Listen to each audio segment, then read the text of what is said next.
Vietnam braces for Typhoon Khanun after floods kill 72.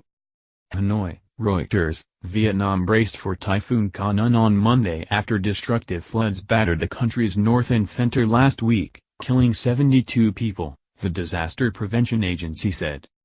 Last week's floods were the worst in years, the government and state-run Vietnam television said, with thousands of homes submerged.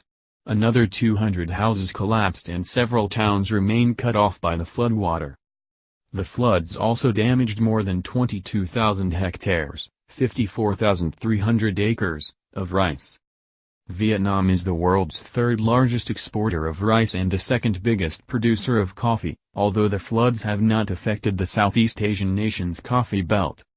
18 people from the hardest-hit province of Hoa Binh in the north were buried by a landslide, but only 13 bodies have been found, Vietnam's disaster agency said.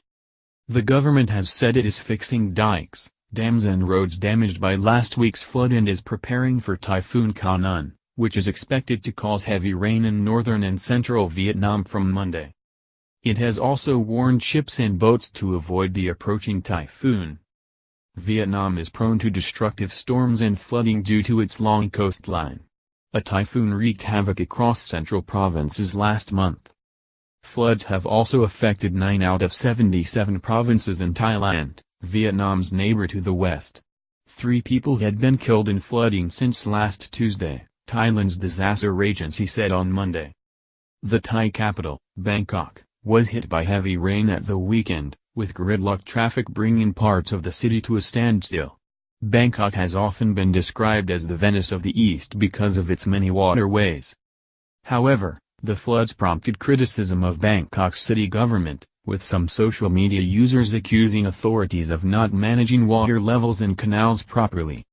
The city government defended itself, saying it was working closely with the irrigation department.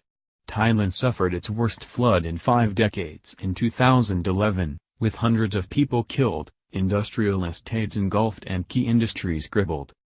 Reporting by Mai Nguyen in Hanoi, additional reporting by Amy Solatile-Lefevre and Panirathep Gumpanot in Bangkok, editing by Amy Solatile-Lefevre and Paul Tate.